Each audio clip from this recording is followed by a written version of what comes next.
남편은 시골에 몰래 별장을 지어놓고 며칠에 한 번씩 혼자 그곳에서 지냈습니다. 저에게는 절대 가까이 오지 말라고 엄하게 일렀죠. 그가 7일간 출장을 간 틈을 타 저는 몰래 별장으로 숨어들었고 그곳 지하실에서 4년 전 실종된 제 가장 친구를 만나게 되었습니다. 그 이후의 이야기는 저를 완전히 충격에 빠뜨렸습니다. 최근 반년 동안 남편 김민줄 씨가 어딘가 이상하다는 느낌을 지울 수 없었습니다. 예전에는 어디를 가든 저에게 꼭 알려주곤 했습니다. 회사 야근이라도 할라치면 미리 문자를 보내. 늦게 들어갈 테니 저녁 먹지 말고 먼저 자라고 말했었죠. 하지만 지금은 달라졌습니다. 그는 자주 저녁 식사를 마치자마자 문 밖으로 나섰습니다. 어디 가냐고 물으면 그저 볼 일이 좀 있어서 라며 얼버무렸고 두어 번 더 캐물으면 짜증 섞인 표정으로 눈살을 찌푸리며 말했습니다. 뭘 그렇게 캐물어. 내가 나쁜 짓이라도 할까봐 그래. 한 번은 그의 외투를 정리하다 주머니에서 주유소 영수증을 발견했습니다. 주소는 양평 외곽의 어느 한적한 주유소였습니다. 동료에게 서류를 가져다 주려고 1시간 넘게 운전해서 양평까지 갈 필요가 있었을까요? 게다가 그날 그가 집을 나설 때는 분명 고객을 만나러 간다고 말했습니다. 더 이상하다고 생각한 것은 저를 대하는 그의 태도가 점점 더 냉랭해진다는 것이었습니다. 예전에는 밤에 소파에 껴안고 같이 영화를 보곤 했고 주말에는 함께 마트에 가서 장을 보기도 했습니다. 하지만 요즘 그는 집에 오면 서재에 틀어박혀 컴퓨터 화면만 멍하니 바라보거나 휴대폰을 들고 베란다에 숨어 전화를 했습니다.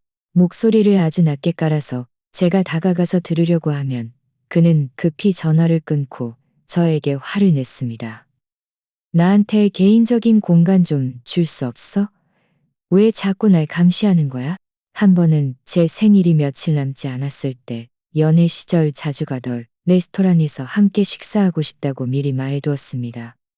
하지만 생일 당일 그는 회사에 긴급 회의가 있어서 자리를 비울 수 없다며 저 혼자 집에서 대충 먹으라고 했습니다. 텅 빈 집에서 혼자 앉아 식어버린 케이크를 보며 제 마음은 싸늘하게 식었습니다. 제가 문을 열고 들어가자 그는 깜짝 놀라 급히 사진을 끄고 얼굴빛도 굳어졌습니다. 왜 노크도 없이 들어와? 저는 컴퓨터 화면을 가리키며 물었습니다. 언제 시골에 가서 찍은 집이에요? 민줄 씨는 벌떡 일어나 저를 문 밖으로 밀어내며 말했습니다. 인준 씨는 벌떡 일어내며 말했습니다. 그냥 인터넷에서 본 풍경 사진이야. 볼 것도 없어. 밤 늦었으니 어서 가서 자. 여기서 방해하지 말고. 그의 힘은 강했고 저는 거실 소파에 앉아 밤새 뒤척였습니다. 민줄 씨의 이런 이상한 행동들은 제 마음의 가시처럼 박혔습니다. 그는 도대체 무엇을 숨기고 있는 걸까요? 왜 자꾸 시골로 가는 걸까요? 그 사진 속 집은 또 그와 무슨 관계일까요? 그 후 저는 그의 행적을 더 유심히 살폈습니다. 그가 한 달에 최소 서너 번은 양평에 갔고 매번 아침에 나가 밤늦게 돌아왔다는 것을 알게 되었습니다. 돌아올 때는 몸에서 흙냄새가 났습니다. 저는 몰래 그의 차의 위치, 추적기를 달아보았지만 이틀도 안 되어 추적기는 사라졌습니다. 그에게 물으니 차를 정리하다가 낯선 물건이 보여버렸다고 했습니다. 저는 점점 더 불안해졌고 그가 저에게 뭔가 큰일을 숨기고 있다는 느낌을 지울 수 없었습니다. 그러던 어느 날 그의 서류 가방에서 구겨진 쪽지 한 장을 발견했습니다. 거기에는 주소와 함께 별장 뒷뜰문, 열쇠는 옛날 그 자리에라고 쓰여 있었습니다. 별장이라는 두 글자를 보자마자 제 심장은 쿵 내려앉았습니다. 민준 씨가 언제 시골에 별장을 샀지? 그는 왜 한 번도 저에게 말하지 않았을까요? 쪽지에 적힌 별장이라는 글자를 보자 제 손에 들린 사료 가방이 떨어질 뻔했습니다. 저는 급히 쪽지를 접어 주머니에 넣었고 심장이 쿵쾅거렸습니다. 머릿속은 온통 의문투성이었습니다. 민준 씨가 별장을 살 돈이 어디에서 났을까요? 그는 왜 시골에 몰래 별장을 샀고 저에게 일부러 숨겼을까요? 그날 밤 민준 씨는 평소보다 늦게 돌아왔습니다. 몸에서는 여전히 흙냄새가 났습니다. 그는 침대에 누워 휴대폰을 만지작거리다가 잠이 들었고 휴대폰은 여전히 켜진 채 베개 옆에 놓여 있었습니다. 저는 잠든 그의 얼굴을 보며 한참을 망설이다가 조용히 그의 휴대폰을 가져왔습니다. 민준 씨의 휴대폰 비밀번호는 저희 결혼기념일이었습니다. 예전에는 저에게 아무것도 숨기지 않았지만 최근 반년 동안은 항상 휴대폰을 주머니에 넣고 다녔고 심지어 샤워할 때도 욕실에 가지고 들어갔습니다. 저는 휴대폰 잠금을 해제하며 손이 덜덜 떨렸습니다. 혹시라도 제가 감당할 수 없는 무언가를 보였습니다. 위챗 메신저를 열어 그의 채팅 기록을 훑어보았지만 아무런 이상한 점도 발견하지 못했습니다. 다시 갤러리를 열어보니 업무 관련 사진 외에는 풍경 사진 몇 장뿐이었고 그 시골집 사진은 없었습니다. 저는 포기하지 않고 결제 앱을 열어 아래로 계속 스크롤을 내렸습니다. 그때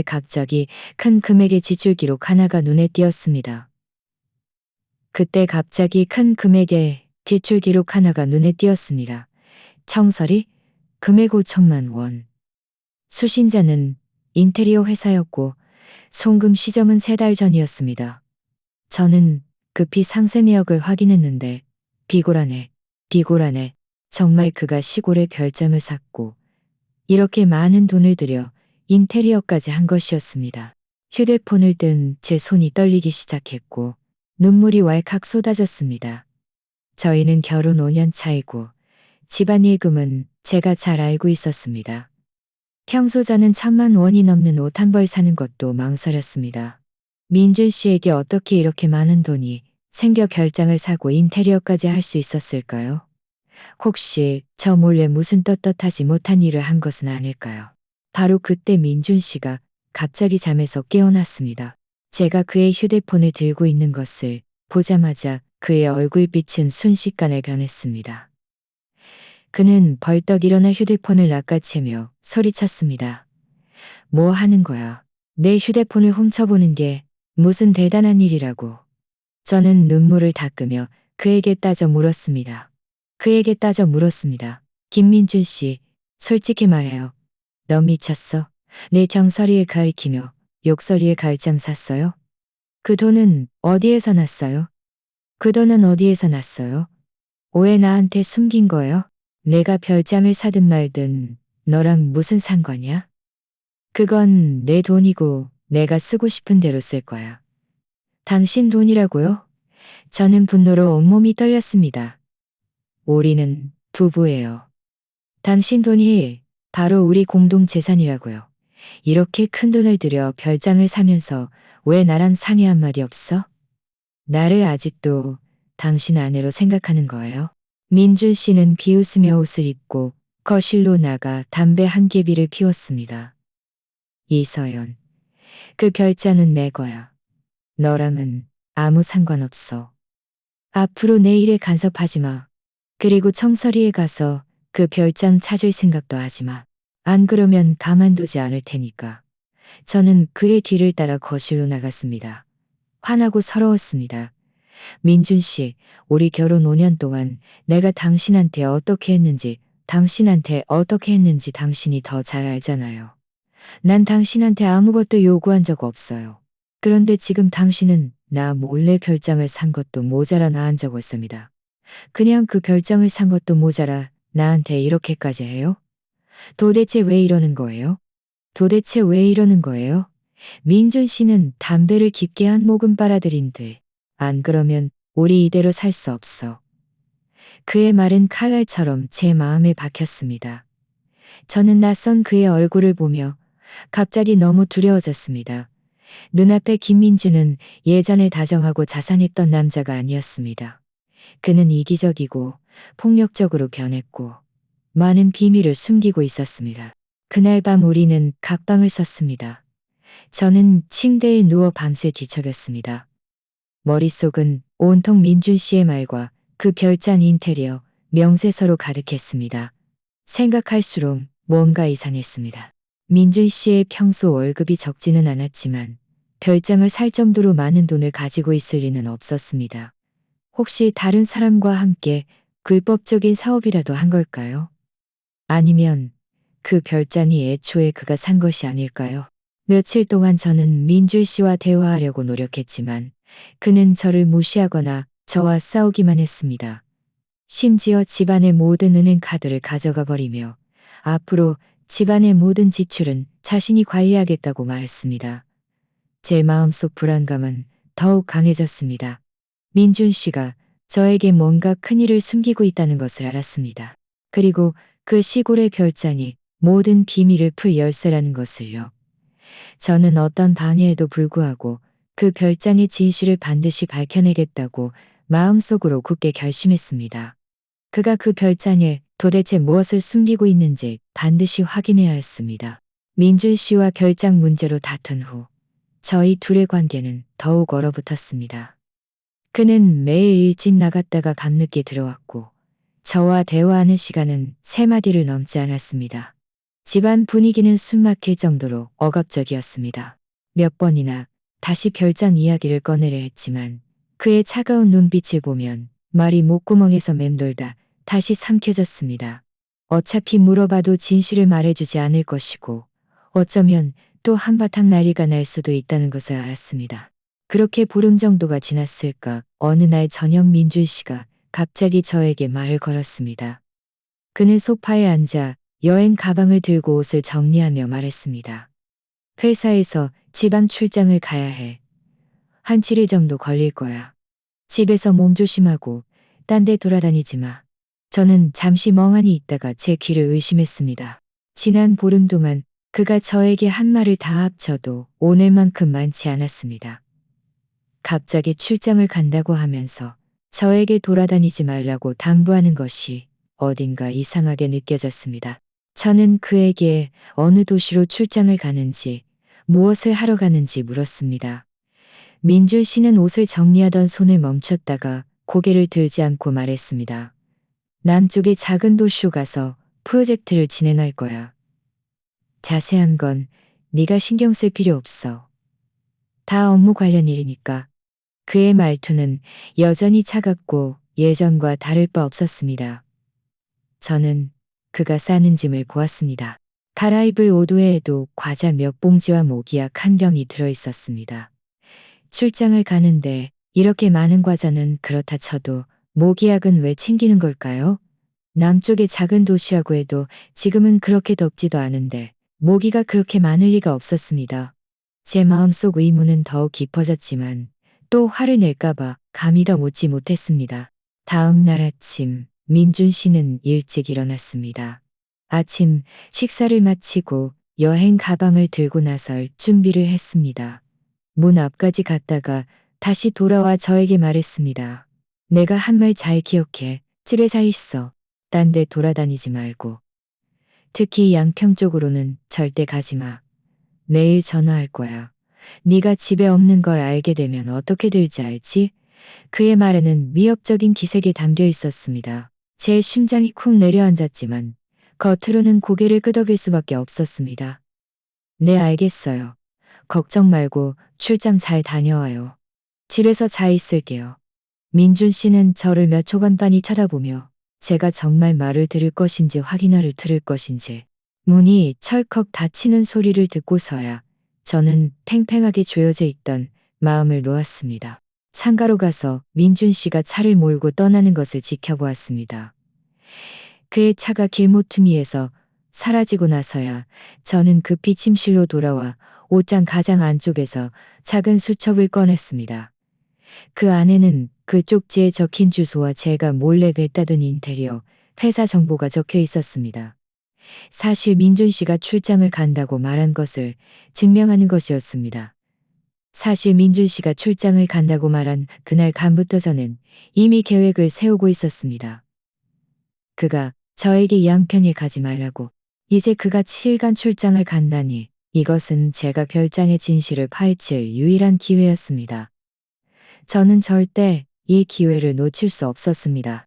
저는 먼저 그 인테리어 회사에 전화를 걸어 민준 씨의 친구인 척하며 청설이 별장의 정확한 위치와 인테리어 상황을 물었습니다.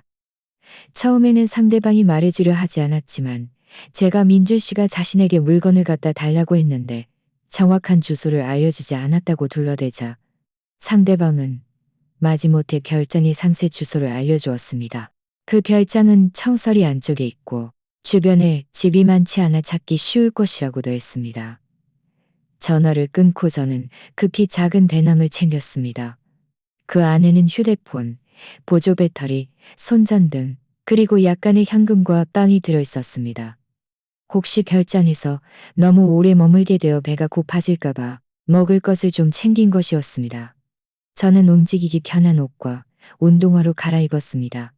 아무래도 시골길은 걷습니다. 아무래도 시골길은 걷습니다. 긴장되는 것은 별장에 가서 무엇을 보게 될지 몰라서였고 민준 씨에게 들키면 그가 저에게 어떻게 할지 몰라서였습니다. 설레는 것은 마침내 제 마음속 의문을 풀고 민준 씨가 도대체 무엇을 숨기고 있는지 알 수 있는 기회가 생겼다는 것이었습니다. 오전 10시쯤 민준 씨가 고속도로에 진입해서는 다시 돌아오지 않을 것이라고 판단하고 저는 배낭을 들고 문을 잠근 뒤 택시를 타고 청서리로 향했습니다.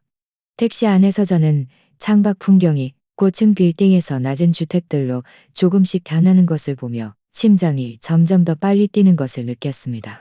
진실에 가까워지고 있다는 것을 알았지만 동시에 위험에도 가까워지고 있다는 것을요. 택시는 약 1시간 반 정도 달려 마침내 청서리 입구에 도착했습니다. 기사님이 저를 마을 입구에 내려주었고 저는 인테리어 회사에서 알려준 대로 마을 가장 안쪽으로 걸어 들어갔습니다. 청서리는 크지 않았고 길에는 사람이 거의 없었습니다. 몇몇 노인분들만 문 앞에 앉아 햇볕을 쬐고 있었습니다. 저는 걸어가면서 길을 물었고 약 20분 정도 걸어가자 마침내 하얀 작은 별장 한 정도 걸어가자 마침내 하얀 작은 별장 마침내 하얀 제가 예전에 민준 씨 컴퓨터에서 보았던 사진 속의 그 집과 똑같았습니다. 그 하얀 별장을 본 순간 제 심장이 목구멍까지 치솟았습니다. 별장은 마을 가장 안쪽에 외따로 서 있었고 주변에는 키 큰 느릅나무들이 둘러싸여 집을 완전히 가리고 있어서 밖에서는 안 상황을 전혀 알 수 없었습니다. 저는 심호흡을 하고 조용히 별장 측면으로 다가가 입구를 찾으려 했습니다. 별장의 창문들은 모두 닫혀 있었고 두꺼운 커튼이 쳐져 있었습니다. 저는 창문에 바싹 다가가 안을 들여다보았습니다. 거실은 아주 정교하게 인테리어되어 있었습니다. 가죽 소파, 크리스털 샹들리에 그리고 벽에 걸린 값비싼 그림들. 이 모든 것들은 저희가 지금 사는 집에는 없는 것들이었습니다. 민주 씨는 도대체 이 별장에 얼마를 썼을까요? 그에게 어떻게 이렇게 많은 돈이 있었을까요? 저는 그 창문을 밀어보았는데 잠겨 있지 않았습니다. 살짝 밀자 열렸습니다. 저는 사방을 둘러보아 아무도 없는 것을 확인하고 급히 안으로 기어 들어갔습니다. 착지할 때 실수로 창가에 놓인 화분을 건드려 쨍그랑 소리가 났습니다. 저는 깜짝 놀라 급히 웅크리고 숨을 죽였습니다. 한참을 듣다가 아무 소리도 들리지 않아서야 천천히 일어섰습니다. 거실은 고요했고 아무 소리도 들리지 않았습니다. 거실은 고요했고 아무 소리도 들리지 않았습니다.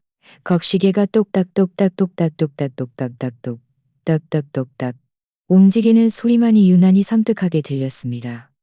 저는 조심스럽게 앞으로 걸어가면서 주변 환경을 살폈습니다. 그가 아직 이 근처에 있는 걸까요? 제 심장이 쿵 내려앉았고 저는 급히 소파 뒤로 몸을 숨겼습니다. 소파 틈새로 밖을 내다보며 5분 정도 기다렸지만 아무도 들어오지 않았습니다. 그제야 저는 조금 안심했습니다. 아마 그가 아침에 나갈 때 미처 치우지 않은 것이겠죠. 저는 이어서 위층으로 올라갔습니다. 2층에는 3개의 방이 있었고 각 방은 모두 호화롭게 꾸며져 있었습니다. 안방에는 더블 침대가 놓여 있었고 침대 옆 벽탑 위에는 커플컵 한 쌍이 있었습니다. 그중 한 컵에는 민준 씨의 이름이 새겨져 있었지만 다른 한 컵은 비어 있었고 아무런 문이나 글자도 없었습니다. 저는 그 빈 컵을 들고 의아함으로 가득했습니다. 이 컵은 누구를 위한 걸까요? 손님 방에는 뜯지 않은 여성 옷과 화장품들이 쌓여 있었습니다. 모두 명품들이었고 제가 전에 백화점에서 본 적이 있는 것들이었습니다. 가격도 만만치 않았죠. 이 옷들의 사이즈는 저와 비슷했지만 민준 씨는 저에게 한 번도 이렇게 비싼 물건을 사준 적이 없었습니다. 설마 이 모든 것이 다른 여자를 위해 산 것일까요? 저는 생각할수록 두려워져 손이 떨리기 시작했습니다. 저는 급히 손님방을 나와 세 번째 방문으로 갔습니다. 이 방문은 잠겨 있었고 아무리 돌려도 열리지 않았습니다. 문에 귀를 대고 들어보았지만 안에서는 아무 소리도 들리지 않았습니다. 하지만 저는 이 방에 뭔가 비밀이 숨겨져 있다는 느낌을 지울 수 없었습니다. 저는 다시 1층으로 내려와 모든 방을 다시 한번 확인했습니다. 주방, 화장실, 서재 모두 특별한 이상은 없었습니다. 다만 서재의 서랍 하나가 잠겨 있었고 저는 열쇠를 찾지 못해 열어볼 수 없었습니다. 설마 민준 씨의 비밀이 이 방들 안에 있는 것이 아닐까요? 저는 거실 소파에 앉아 초조해졌습니다. 어렵게 여기까지 왔는데 아무런 단서도 찾지 못하면 헛걸음한 셈이 될 테니까요. 그때 저는 민준 씨 서류 가방에서 보았던 쪽지를 떠올렸습니다. 거기에는 별장 뒷뜰문, 열쇠는 옛날 그 자리에라고 쓰여 있었습니다. 뒷뜰. 저는 아직 뒷뜰에는 가보지 않았습니다. 저는 급히 거실 뒤쪽 문으로 가서 문을 열었습니다. 과연 뒷뜰이었습니다. 뒷뜰은 넓지 않았고 채소와 과일나무들이 심어져 있었습니다. 구석에는 작은 창고도 하나 있었습니다. 저는 창고 문으로 갔습니다. 창고 문은 커다란 쇠자물쇠로 잠겨 있었고 제가 당겨보니 아주 튼튼하게 잠겨 있었습니다. 옛날 그 자리는 어디일까요? 저는 사방을 둘러보다가 창고 옆에 있는 복숭아 나무에 시선이 닿았습니다. 복숭아 나무 줄기에는 나무 구멍이 하나 있었고 제가 다가가서 보니 그 구멍 안에 과연 열쇠가 들어 있었습니다. 저는 급히 열쇠를 꺼내 자물쇠 구멍에 넣고 살짝 돌리자 창고 안은 칠흑 같았고 축축한 냄새가 코를 찔렀습니다. 저는 대난에서 손전등을 꺼내 스위치를 켜자 빗줄기가 창고 안 풍경을 비추었습니다. 창고 안에는 별다른 물건이 없었고 낡은 상자 몇 개가 구석에 쌓여 있을 뿐이었습니다. 저는 상자 안을 보려고 다가갔는데 상자 뒤편에 지하로 통하는 계단이 있는 것을 발견했습니다. 계단 입구는 나무 판자로 덮여 있었고 그 위에는 잡동사니들이 쌓여 있었습니다. 제 마음이 쿵쾅거렸습니다. 저는 급히 나무 판자를 치우자 칠흑 같은 구멍이 드러났습니다. 차가운 바람이 안에서 불어와 저를 오싹하게 만들었습니다. 저는 손전등을 들고 안을 비춰보았는데 계단은 좁고 가팔랐으며 끝이 보이지 않았습니다. 저는 잠시 망설였습니다. 과연 내려가야 할까? 혹시 안에 위험한 것이라도 있으면 어쩌지? 하지만 민준 씨의 이상한 행동들, 출처 불명의 돈, 그리고 4년 전 실종된 제 친구를 생각하니 저는 이를 악물고 한 계단씩 내려갔습니다. 계단 아래는 지하실이었고 약 10평 정도 되는 공간이었습니다. 안에는 희미한 전구 하나가 깜빡거리고 있을 뿐이었습니다. 지하실 한쪽 구석에는 작은 침대가 놓여 있었고 침대 위에는 얇은 이불이 깔려 있었습니다. 침대 옆에는 작은 탁자가 있었고 탁자 위에는 이가 빠진 그릇과 젓가락 한 쌍이 놓여 있었습니다. 여기 누가 사는 걸까요? 이렇게 어둡고 축축한 지하실에 누가 살고 있는 걸까요? 저는 손전등을 들고 사방을 비추다가 갑자기 손전등 불빛이 침대 뒤편의 그림자 하나에 닿았습니다. 그 그림자는 구석에 잔뜩 웅크리고 있었고 미동도 하지 않아 매우 허약해 보였습니다. 제 심장이 쿵 내려앉았고 그 그림자는 제 목소리를 듣고 천천히 고개를 들었습니다. 제가 그의 얼굴을 보는 순간 제 손에 들린 손전등이 딸깍 소리를 내며 바닥에 떨어졌습니다. 저는 너무 놀라 그 자리에 주저앉았고 머릿속은 온통 새하얘졌습니다. 그였습니다. 실종된 지 4년 된 제 친구 박지은이었습니다. 그가 어떻게 여기에 그가 어떻게 지하실에 갇혀 있는 걸까요? 저는 지하실 바닥에 주저앉아 한참 동안 정신을 차리지 못했습니다. 눈앞에 지은이는 뼈만 앙상하게 남았고 얼굴은 종이처럼 창백했습니다. 머리카락은 푸석푸석하고 지저분했으며 눈빛은 공포와 절망으로 가득 차 있었습니다. 4년 전 활발하고 명랑하게 웃으면 눈이 반달처럼 휘어지던 그 소녀와는 완전히 다른 사람이었습니다. 지은이도 저를 알아보았습니다. 그의 눈에는 처음에는 놀라움이 스쳤다가 이내 눈물이 솟아났습니다. 목소리는 쉰 소리로 거의 들리지 않았습니다. 서연아, 정말 너야? 내가 꿈꾸는 거 아니지? 저는 급히 일어나 그의 차가운 손을 잡았습니다. 지은아, 나야. 나 서연이야. 네가 어떻게 여기에? 지난 4년 동안 도대체 무슨 일을 겪은 거야? 제 목소리는 격앙되어 떨렸고 눈물은 멈추지 않고 흘러내렸습니다. 지은이는 벽에 기댄 채 천천히 4년 전의 일을 이야기하기 시작했습니다. 4년 전 지은이는 시연단에 마음이 너무 힘들어했습니다. 제가 민준 씨에게 지은이와 함께 나가서 기분 전환을 시켜달라고 부탁했는데 설마 그것이 저와 지은이의 헤어짐이 될 줄은 몰랐습니다. 지은이는 그날 민준 씨가 자신을 양평산으로 데려가 놀았다고 말했습니다.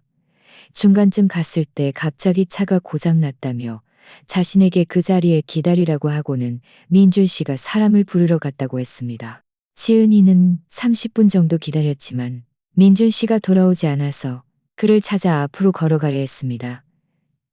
그런데 몇 걸음 걷기도 전에 뒤에서 누군가에게 맞아 기절했다고 했습니다.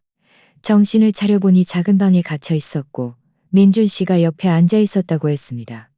지은이가 왜 이러느냐고 묻자 그가 말하기를 자신은 오랫동안 지은이를 좋아했고 지은이가 자신과 함께 있어주겠다고 약속하면 풀어주겠다고 약속하면 풀어주겠다고 약속하면 풀어주겠다고 약속하는 지은이는 민준 씨를 그저 형부로 생각하고 있었고 그가 이미 저와 결혼했다는 것을 말했지만 그는 전혀 듣지 않았다고 했습니다. 심지어 지은이가 협조하지 않으면 영원히 나갈 수 없을 것이라고 말했습니다.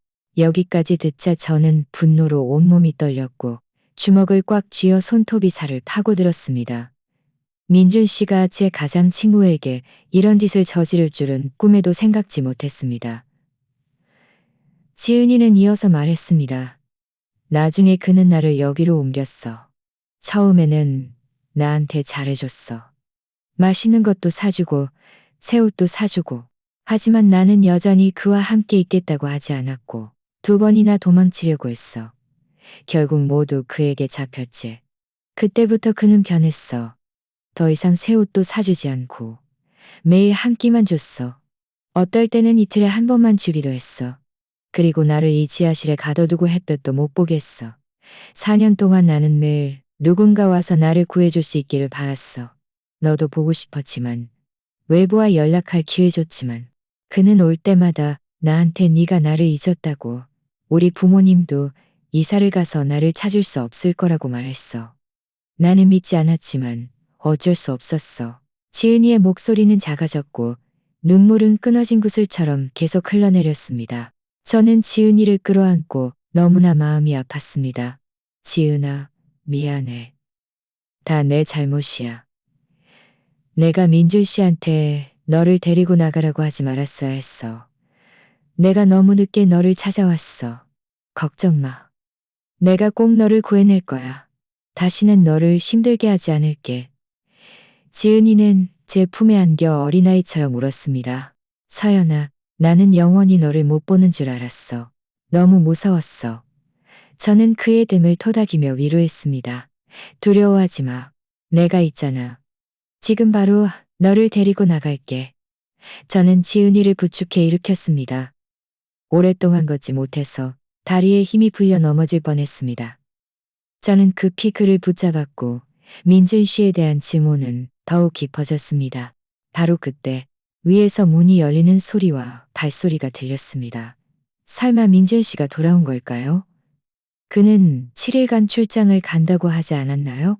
어떻게 이렇게 빨리 돌아올 수 있지? 저는 급히 지은이의 입을 막고 조용히 하라는 신호를 보낸 다음 그를 끌고 침대 뒤로 숨었습니다. 발소리는 점점 더 가까워졌고 누군가 창고 안으로 들어오는 것 같았습니다. 이어서 나무 판자가 치워지는 소리가 들렸습니다. 민준 씨가 내려오는 것이었습니다. 제 심장이 목구멍까지 치솟았고 저는 휴대폰을 꽉 쥐고 있었습니다. 만약 민준 씨가 우리를 발견하면 즉시 경찰에 신고할 생각에 경찰에 신고했습니다. 지하실 불이 켜졌고 민준 씨의 그림자가 계단 입구에 나타났습니다. 그는 손에 도시락을 들고 있었고 흥얼거리며 노래를 부르는 것이 기분이 좋아 보였습니다. 그는 탁자 옆으로 가서 도시락을 내려놓고 돌아서서 나가려 했습니다. 그때 갑자기 무언가를 발견한 듯 걸음을 멈췄습니다. 저는 숨을 죽이고 침대 뒤에 숨어 아무 소리도 내지 않았습니다. 민준 씨는 천천히 몸을 돌려 지하실 안을 훑어보더니 민준 씨의 얼굴빛은 조금씩 굳어졌고 목소리는 얼음장처럼 차가웠습니다. 나와. 너희들이 거기에 있는 거 알아. 민준 씨의 말을 듣자 제 심장이 쿵 내려앉았습니다. 더 이상 숨을 수 없다는 것을 알았습니다. 저는 심호흡을 하고 지은이를 부축해 침대 뒤에서 걸어 나왔습니다. 옆에 있는지를 부축해 침대 뒤에서 걸어 나왔습니다. 애써 목소리를 침착하게 만들려 노력했습니다. 왜 돌아왔어요? 내가 미리 돌아오지 않았으면 이렇게 멋진 장면을 어떻게 봤겠어? 이서연, 내가 여기 오지 말라고 경고했잖아? 왜 내 말을 듣지 않는 거야? 저는 주먹을 꽉 쥐고 용기를 내어 반박했습니다. 김민준 씨, 당신이 나한테 이런 말을 할 자격이 있어요. 당신이 지은이를 여기 4년 동안 가둬뒀잖아. 당신은 사람이야. 당장 지은이를 풀어줘. 풀어주라고. 민준 씨는 두 걸음 앞으로 다가와 우리를 위협했습니다. 내가 이렇게 많은 곡을 들여 내 옆에 두었는데 어떻게 그를 풀어줄 수 있겠어? 이서연, 네가 이미 알게 된 이상 나갈 생각은 하지 마. 앞으로 너도 그와 함께 여기서 지내야 할 거야. 지은이는 제 뒤로 몸을 숨겼고 저는 그의 앞에 서서 민준 씨의 눈을 똑바로 쳐다보았습니다. 김민준 씨, 헛짓하지 마. 우리를 여기에 가두는 건 불법이야. 김민준 씨, 우리를 여기에 가두는 건 불법이야. 불법. 민준 씨는 내가 산 거고 민준 씨는 하하 웃기 시작했고 눈빛은 광기로 가득했습니다. 아무도 너희들이 여기에 있는 걸 알지들이 아무도 너희들이 여기에 있는 걸 알지 않는 거. 그들이 너를 돕겠어. 아니면 나를 돕겠어. 제 마음이 쿵 내려앉았습니다. 그의 말이 사실이라는 것을 알았습니다. 여기는 시골이고 사람들은 서로 잘 알고 지냅니다. 민준 씨는 평소에 자주 와서 주변 사람들과 관계를 잘 맺어두었을 것입니다. 제가 하는 말을 아무도 믿어주지 않을 것이 분명했습니다. 저는 급히 어조를 바꾸어 순종하는 척했습니다. 민준 씨, 제가 잘못했어요. 여기 오지 말았어야 했는데 화내지 마세요. 제가 아무한테도 말하지 않을게요. 그리고 지은이 풀어달라는 말도 다시는 안 할게요. 우리 먼저 위로 올라가면 안 될까요? 여기 너무 어두워요. 지은이는 몸도 안 좋은데 여기 있으면 병에 걸릴 거예요. 민준 씨는 저를 한참 동안 쳐다보며 제가 거짓말을 하는지 판단하는 듯 했습니다. 한참 후에야 고개를 끄덕였습니다. 좋아. 이번엔 믿어줄게. 하지만 꼼수 부리지 마. 안 그러면 가만두지 않을 테니까. 저는 급히 지은이를 부축하고 민준 씨를 따라 위층으로 올라갔습니다. 거실에 도착하자 민준 씨는 문을 잠그고 열쇠를 주머니에 넣으며 말했습니다. 내가 밥할 테니 너희는 거실에 있어. 돌아다니지 말고. 말을 마치고 주방으로 들어갔습니다. 저는 민준 씨가 주방으로 들어가는 것을 보고 급히 지은이를 끌고 소파에 앉히며 낮은 목소리로 말했습니다. 지은아, 두려워하지 마. 내가 이미 생각했어. 이따가 기회를 봐서 경찰에 연락할 거야. 우리는 꼭 나갈 수 있을 거야. 네 잘못이 아니야. 네 잘못이 아니야. 네 잘못이 아니야. 네 잘못이야. 다시 눈물이 흘러내렸습니다. 서연아, 다 내 잘못이야. 내가 그때 그와 함께 나가지 않았더라면, 이런 일은 나가지 않았더라면, 저는 그의 손을 토닥였습니다. 너는 좀 쉬어. 나는 화장실에 좀 다녀올게. 금방 올게. 저는 화장실로 들어가 문을 잠그고 주머니에서 휴대폰을 꺼냈습니다. 손은 여전히 떨리고 있었습니다. 저는 급히 번호를 찾아 전화를 걸었습니다. 그 번호는 제 대학교 동창으로 지금은 경찰관인 최지호 씨의 번호였습니다. 저희는 평소에 사이가 좋았고 그는 정의로운 사람이었으니 분명 우리를 도와줄 것이라고 생각했습니다. 전화는 곧 연결되었고 최지훈 씨의 목소리가 수화기 너머로 들렸고 최지훈 씨의 목소리가 수화기 너머로 들렸고 지훈아, 살려줘. 나 양평에 하얀 별장이 있어. 민준 씨가 나와 내 친구 박지은을 여기 가둬놨어. 지은이는 4년 전에 실종됐는데 민준 씨가 감금한 거야. 저는 낮은 목소리로 빠르게 사건의 경과를 설명했고 별장의 정확한 주소도 알려주었습니다. 별장의 정확한 주소도 알려주었습니다. 너는 꼭 침착하게 너와 네 친구를 보호하고 있어. 우리가 갈 때까지. 너무 서두르지 마. 민준이가 네가 내가 나한테 연락한 걸 알게 하지 마. 내가 지금 걸 알게 하지 마. 전화를 끊고 저는 휴대폰을 옷 속에 숨겼습니다. 심호흡을 하고 표정을 정리한 후에야 화장실 문을 열고 나갔습니다.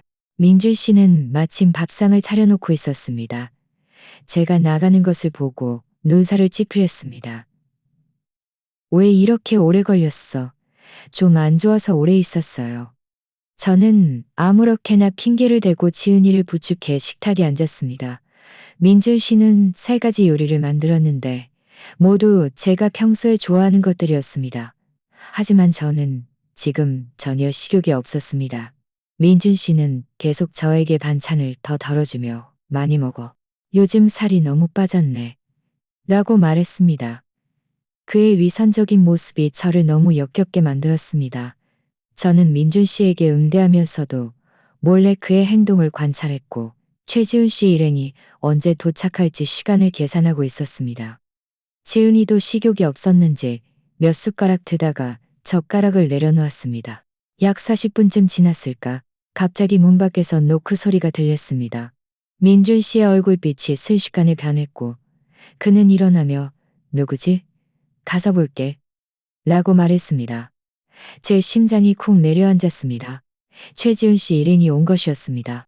저는 급히 지은이를 끌고 나갈 준비를 했습니다. 민준 씨가 문을 여는 순간 우리는 뛰쳐나갈 생각이었습니다.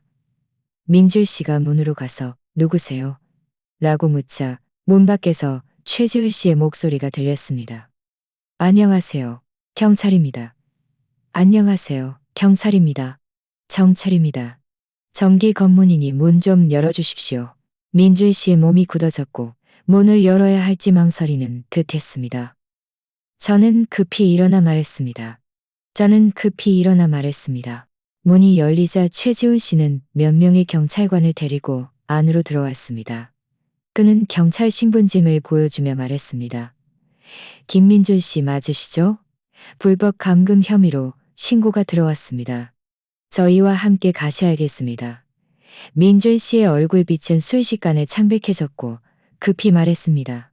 경찰관입니다. 급히 말을 마치고 옆에 있는 경찰관에게 눈짓을 보냈습니다. 급히 말했습니다. 저는 아무도 감금한 적 없습니다. 사고가 있는지 없는지다. 경찰관은 즉시 다가가 수갑을 꺼내 민준 씨에게 채웠습니다. 민준 씨는 계속 저항했습니다. 아니야. 나는 안 했어. 풀어줘. 이서연, 빨리 경찰관님께 말해줘. 내가 너희를 감금한 게 아니라고. 저는 초라한 그의 모습을 보며 비웃었습니다. 김민준 씨, 당신이 무슨 짓을 했는지, 당신이 무슨 짓을 했잖아. 당신이 지은이를 4년 동안 감금했어. 이제 와서도 발뺌하려는 거야? 최지훈 씨는 고개를 끄덕이며 저희에게 말했습니다. 괜찮으십니까? 저희가 먼저 병원으로 모시고 가서 검사받게 해드린 다음 경찰서에 가서 진술서 작성하겠습니다. 저는 지은이를 부축하고 최지은 씨 일행을 따라 별장을 나섰습니다. 민준 씨가 경찰차에 태워지는 것을 보며 제 마음속의 돌덩이가 마침내 내려앉았습니다. 햇볕이 몸에 닿으니 따뜻했습니다. 우리는 마침내 자유를 찾았고 민준 씨를 찾았고 우리는 경찰을 따라 경찰서로 갔습니다. 최지우 씨는 먼저 의사를 불러 지은이의 검사를 받게 했습니다. 결과는 지은이가 장기간 영양 부족과 햇볕 부족으로 몸이 매우 허약해져 입원 치료가 필요하다는 것이었습니다. 저는 지은이와 함께 병원에 가서 입원 수속을 받았고 그가 병상에 누워 잠든 것을 확인한 후에야 경찰서로 돌아와 진술서를 작성했습니다. 경찰서 로비에 들어서자마자 민준 씨가 경찰관에게 끌려 식무실로 가는 것을 보았습니다. 그는 저를 보자마자 눈을 부릅뜨고 몸부림치며 다가오려 했습니다. 이서연, 경찰관님께 자세히 말해줘. 내가 지은이를 일부러 감금한 게 아니라고. 그냥 너무 좋아해서 그랬어. 그가 나를 떠날까봐 두려웠어. 나를 살려줘. 우리 예전처럼 다시 잘 지내면 안 될까? 저는 차갑게 그를 바라보았고 아무 말도 하지 않았습니다. 예전에는 그가 이렇게까지 가련한 척할 줄은 몰랐습니다. 그가 지은이를 사냥는 소리 하집니다. 그가 지은이를 4년 동안 감금하여 지은이의 인생을 망쳐놓았는데 이제 와서 이런 말을 한들 무슨 소용이 있을까요? 민준 씨가 친문실로 끌려간 후 최지훈 씨가 진술서 노트를 들고 다가와 말했습니다. 이서연 씨, 수고 많으셨습니다. 이제 저에게 사건의 상세한 경과를 말씀해 주시겠습니까? 저는 의자에 앉아 민준 씨의 최근 이상한 행동부터 시작하여 별장 지하실에서 지은이를 만난 것까지 모든 일을 하나도 빠짐없이 최지훈 씨에게 말해주었습니다. 최지훈 씨는 들으면서 계속 기록했고 돈 이야기를 하다가 저는 갑자기 예전에 민준 씨의 서류 가방에서 보았던 장부와 그의 휴대폰에 있던 큰 금액의 송금 기록이 떠올랐습니다. 저는 급히 최지훈 씨에게 말했습니다. 맞다. 민준 씨가 별장 서재 서랍에 장부를 잠가놨어요. 제가 열어보지는 못했지만 그의 휴대폰에는 큰 금액의 송금 기록이 많았어요. 5천만 원짜리 인테리어 비용도 있었고요. 저는 그의 돈 출처가 불분명하다고 생각해요. 만약 그의 돈에 정말 문제가 있다면 저희가 함께 조사할 것입니다. 약 2시간 후 저는 마침내 진술서 작성을 마쳤습니다. 신문실을 나오자마자 로비에서 중년 여성이 흐느끼며 울고 있는 것을 보았습니다. 옆에는 남자도 한 명 서 있었는데 민준 씨의 부모님 같았습니다. 그들은 저를 보자마자 급히 다가왔습니다. 민준 씨의 어머니가 제 손을 잡고 말했습니다. 서연아, 제발 이번 한 번만 용서해 주렴. 민준이는 분명 한순간의 실수로 이런 짓을 저지른 거야. 우리에게는 민준이 하나뿐인 아들이잖아. 저는 힘껏 그의 손을 뿌리치며 말했습니다. 어머님, 민준 씨가 지은이를 4년 동안 지하실에 가둬놨다는 걸 아세요? 지은이가 지난 4년 동안 얼마나 고통받았는지 아시냐고요? 이제 와서 한순간의 실수라고 말하기에는 너무 늦었어요.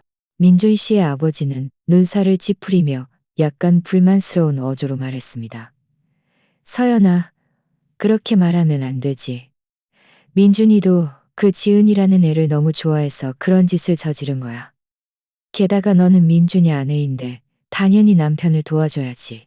어떻게 눈 뜨고 남편이 감옥에 가는 걸 보고만 있어. 돕는다고요. 저는 비웃었습니다. 제가 그를 도우면 누가 지은이를 돕나요? 지난 4년 동안 지은이 부모님은 매일 눈물로 지새우며 사방팔방으로 그를 찾아다녔어요. 그분들의 심정을 생각해 보셨나요? 김민주 씨는 법을 어겼으니 마땅히 벌을 받아야 해요. 아무도 그를 도울 수 없어요. 바로 그때 한 경찰관이 장부 하나를 들고 다가와 최지훈 씨에게 말했습니다. 최 팀장님, 저희가 별장 서재에서 이 장부를 찾았습니다. 이 안에는 출처불면의 수입 기록이 많고 뇌물성 송금으로 보이는 큰 금액의 송금 기록도 몇 건 있습니다. 최지훈 씨는 장부를 받아 몇 페이지를 넘겨보더니 얼굴빛이 진지해졌습니다. 민준 씨의 부모님은 장부를 보자마자 얼굴이 새하얘졌습니다. 민준 씨의 부모님은 장부를 보자마자 얼굴이 새하얘졌습니다. 민준 씨의 어머니는 중얼거렸습니다. 민준이가 뇌물을 받았다고. 최지훈 씨는 민준 씨의 부모님을 보며 말했습니다. 민준이가 뇌물을 받았다고. 소식이 있으면 저희가 연락드리겠습니다. 민준 씨의 부모님은 더 할 말이 있는 듯 했지만 최지훈 씨의 진지한 표정을 보고는 어쩔 수 없이 초라하게 돌아섰습니다. 저는 그들의 뒷모습을 보며 한치의 동정심도 느끼지 못했습니다. 민준 씨가 이런 부모님을 두었으니 저런 짓을 저지를 만도 했습니다. 문제가 생기면 책임을 지려고 하기보다는 애원하려 들다니 참으로 가소로웠습니다. 저는 병원에 도착했을 때 지은이는 이미 깨어 있었습니다. 그의 부모님도 와서 침대 옆에 앉아 그와 함께 있었습니다. 제가 들어가는 것을 보자 지은이의 어머니는 급히 일어나 제 손을 잡고 눈물을 흘렸습니다. 서연아, 정말 고맙다. 네가 아니었으면 우리는 평생 지은이를 못 볼 뻔했어. 저는 고개를 저으며 말했습니다. 어머님, 그런 말씀하세요. 저는 고개를 저으며 말했습니다. 어머님, 그런 말씀 마세요.